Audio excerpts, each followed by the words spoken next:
everybody, it's me, Gwen, your Grimoire's voice, and I have no other way of saying this, but Predator Badlands is not less over, I don't know.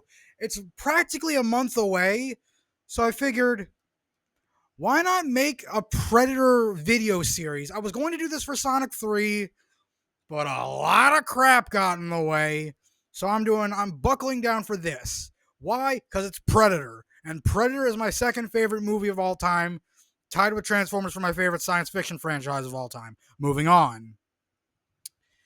This slideshow is made by Magic Mike, who you guys know from the... you guys may know him from Gwen and Mike's own original Red Hot Ricochet live streams. You may know him from that. He's the weird one of our group. So... yeah, this video, the slideshow was made by him and I. So this is a timeline video, which will be part one of a series I'm calling Hunter's Moon. I did not just make that up off the top of my head. I've been planning it for a while. Do you not believe me? Good, me neither. So yeah, this is something Mike made for me and I edited. So let's get to it. Okay, this all started when some producers at 20th Century Fox, I believe, they joked that the only opponent left for Rocky Balboa was E.T. the Extraterrestrial. And that's when two brothers, Jim and John Thomas, came up with an idea. Yeah, what would it be like if the most macho people ever fought an alien? And that's where the original script Hunter came from, which was rewritten several times to become Predator. It just took several rewrites, reshoots, a complete fucking redesign of the creature. Hi, Jean-Claude Van Damme. I hope you're okay. But finally, the hunt was taken to screens. But that's not where our journey starts. Our journey also starts with more stuff. Because very early on, 20th Century Fox saw the potential of pitting their most famous alien monsters, the Predators, who will later be known as the Yautja, and the aliens, better known as the Xenomorphs. They decided to just put them in the same room and let them kill each other. And soon after the first movie came out, the first Predator movie and Aliens, so around 1989, the very first Alien vs. Predator comic was published by Dark Horse. And ever since then, they've been making mincemeat out of each other, and more frequently, us lowly humans, as well in video games, comic books, movies, which I'll get into later, because this is all about the movies. I'll do comic books and novels in a later time, and video games. Can't wait to do that part. But our journey starts with Predator Killer of Killers, which Mike lovingly nicknamed Into the Predaverse. That took him a while to do the font. I watched him do it. So yeah, this movie was released on Hulu and Disney Plus in June, I think June 10th. And as such, it tells, well, considering it's been out for a few months, I could say, it tells 3, but technically 4 stories. The story of a Viking raider named Ursa guiding her son on a bloody quest for revenge. A ninja named Kenji in feudal Japan who turns against his own brother, who I can never remember his name, in a brutal fucking battle, and a World War II pilot named John Torres who takes to the skies to investigate an otherworldly threat to the Allied cause.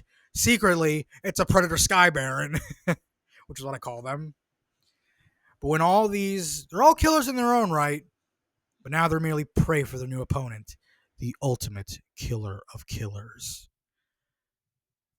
And secretly, there's a 4th segment where they're all brought to Yautja Prime to fight. And we actually get to hear the Yautja language for the first time, which is amazing. I gave it a score of A- because it's a great movie. Watch it when you want a good time, but you don't want to absorb too much information. Just a little fun side distraction. Now, we have a little thing me and Mike called Did Preddy Live? Yes and no. The Warlord Predator at the end lived, but the other 3 were impaled by an anchor, sliced to bits, and blown the fuck up by an artillery strike. Good movie. Now we have Prey from 2022. This was Dan Trachtenberg, who directed Killer of Killers and also is directing Badlands, which I'm going to get into later. This is a story about a young Comanche woman named Naru, played by Amber Midthunder. I hope she gets more work, please. Like, Warner Brothers, make her the next Night Wolf in Mortal Kombat 3. She wants to become a warrior, like her big brother Tabe, who is one of the most badass characters in the franchise, who is awesome. I already said that, but you'll learn more why he's awesome later. When she sees a Yautja craft dropping off a passenger, she thinks, oh shit, it's a Thunderbird. I'm ready for my Katamiya, which is a coming-of-age hunt in Comanche culture, if I remember correctly. The movie said it, but I don't know if it's actually Comanche or if it's just Native American in general. I don't know. Please forgive me. But a local boy named Pui was dragged away by a fucking mountain lion. So, Nato joins the hunt to find it and rescue Pui. The guys are resistant, but Tabe resistant to Nato joining, but hey. Nato's got a good tracking sense, and she's got a doggy, Sadi. And yes, the doggy lives. Good. They're going to help track Pui down, but they find some weird fucking footprints. Oh, and a peeled rattlesnake, because that's lovely. But then but by the time Nato tries to warn Tabe, guess what? They're in the den of the mountain lion! One of them gets killed off screen. She tries to fight back, and surprise Yautja scare! She falls, get knocked out. And then, when she wakes up, she's being healed by her mother. And Tabe killed the lion, took its head and bathed in its blood. He's the war chief now. But Naru is convinced there's something out there, so she's going hunting. So after making her little hatchet there, tying some fucking rope around it, which is awesome, she comes across an entire field of skinned buffaloes. But she finds a butt of a cigar that it's not whatever she's hunting. It's a bunch of French people, hunters and fur trappers. Fuck those guys. But soon she finds a fucking giant grizzly bear, brown bear. I don't know, it's a bear. She tries to go hunt it, but her bow snaps. She's got to hide in a beaver dam, and then the fucking predator shows up and kills it with one punch, and then bathes in its blood. It's so cool. Naru, obviously scared out of her shit, finds Tabe and her brother's hunting buddies. I'm all babbled because I'm excited because I'm talking about Predator. She finds her brother and his hunting buddies, and one of them, who sounds a lot like Butthead from Beavis and Butthead. No, that's Beavis. Moving on. So instead of listening to her rambling about the giant fucking crazy monster, they knock her out and tie her up. Not in that way. You. Not in that way. Bad call, because the feral predator finally uncloaks and kills people. Kills some of the guys. And then Nada runs into the French trappers, and I know Mike said fuck the French. Not all French. This is all joke. We don't hate French people. Some of my friends are French Canadians. Nathan Joe, if you're watching this, hi, how you doing? They capture her and Tabe. They try to use him and use the siblings as bait for the feral predator, but it doesn't want unarmed bait. It wants the fucking French trappers. They get ripped to shreds. And Tabe fights, but dies in battle. So Nato takes him down with his own fucking spear gun. And she takes his head back, bathes in its blood, and becomes the new war chief. I give this ranking an A. I said A-, but I meant to say A. Watch this when you're sober, because then you can enjoy it more. Ah, yes. The very first movie. My second favorite movie of all time. Second only to Jurassic Park. This is where it all began, with the main character being Major Alan Dutch Schaefer, played by Arnold Schwarzenegger. His rescue team are told that they're going into the country of Valverde, which doesn't exist, to rescue a cabinet minister. But in reality, their buddy Dylan, played by Carl Weathers, rest in peace, they used him and his team as assassins to hunt down a bunch of Soviets and guerrilla fighters. They took a CIA agent hostage. But as they make it to the extraction point, turns out they aren't alone. And I just noticed all the spelling errors. I'm speaking, so I hope it makes more sense. So basically, the very first Yautja we ever meet in film, the Jungle Hunter, who I don't know if he has a other codename than the Jungle Hunter, played by the amazing Kevin Peter Hall.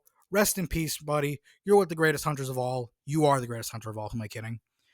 He hunts them down. Most of them die. Dutch is a badass. Wins the day. Predator dies from self-destruct. Movie rank A+. Watch when you want to terrify your kids like my dad did. But I wasn't scared because I fucking love this movie. Excuse me. Predator 2, a.k.a. the cop plot one. Not to be confused with the Saw movies, even though Danny Glover's here. Once upon a time, in a faraway city called Los Angeles, everything was on fucking fire! Wait. What's that? Oh, that's just LA now?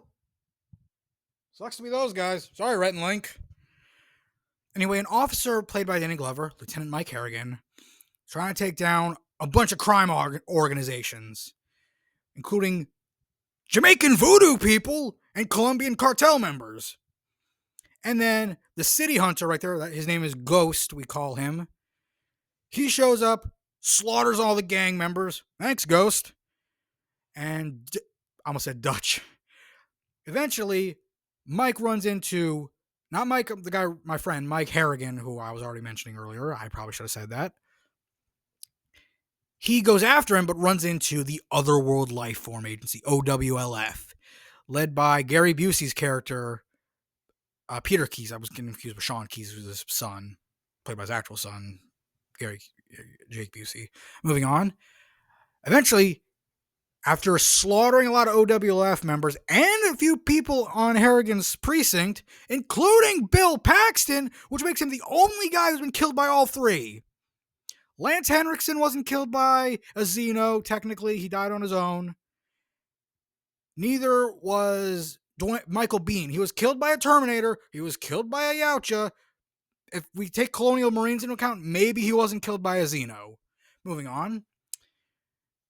Harrigan is fed up with seeing people die, so he goes into the ship, hunts him down, and uses his own smart disk to chop him up. So cool. And that's when we meet other Predators, including Greyback, who, oh yeah, I forgot to mention, the vocals were done by Peter Cullen. You know, Optimus Prime. Yeah, till all are one. It's the same guy as, what the hell are you? Pretty cool, huh?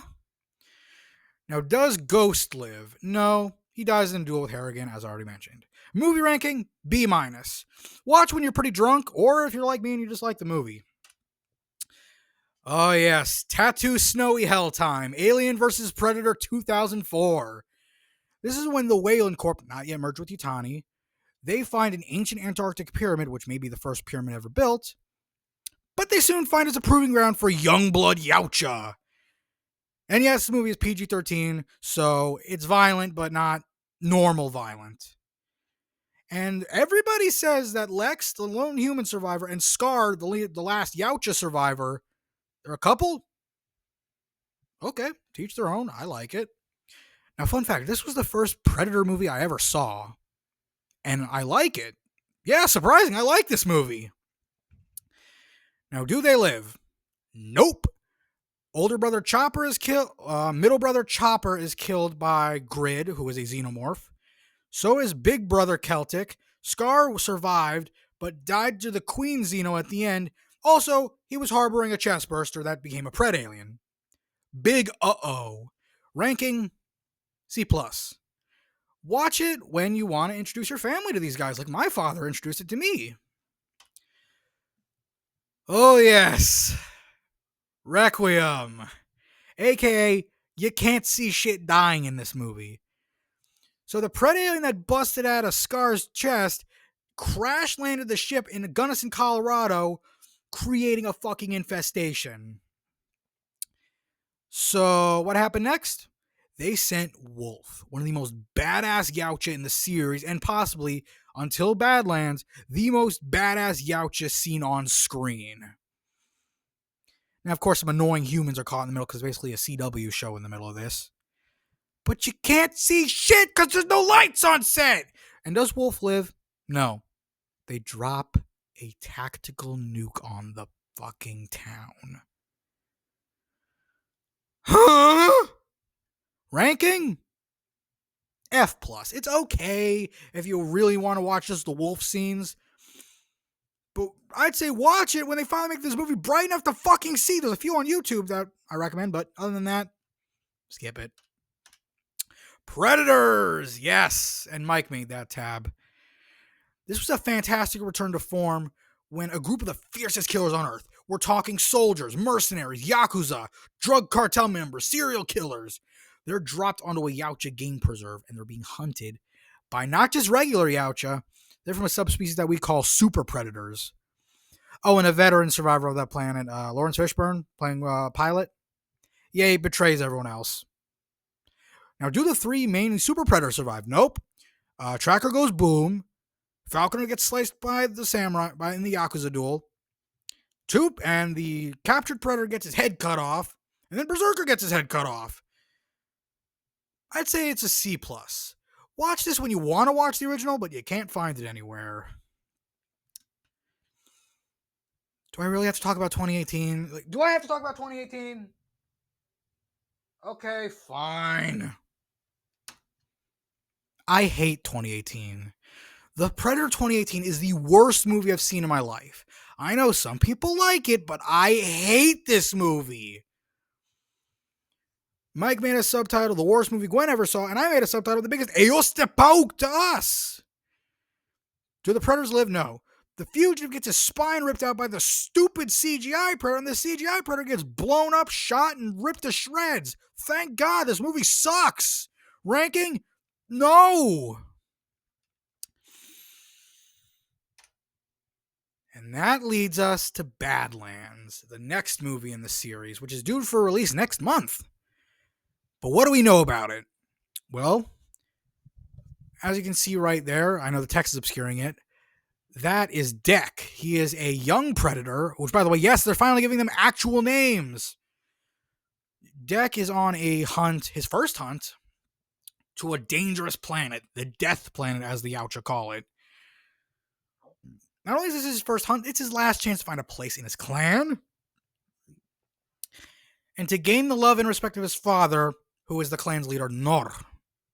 Oh yeah, Weyland Yutani's there too, from the Alien franchise. So Deck finds a synthetic named Thea on the planet, and now they team up for some reason. I don't know the exact semantics yet, but we'll learn when the movie comes out. And yes, I'm pretty sure there's going to be shipping in this. Anticipation rating, A+. Will Deck survive? Please! Hold on. Hey-ya! If you can hear me, Deck needs to survive this movie. And maybe kill Nor while you're at it. I know this video was very chaotic, as more so than usual, but I greatly appreciate you guys watching this. So, until next time, Echa Urts Naku. Bye-bye.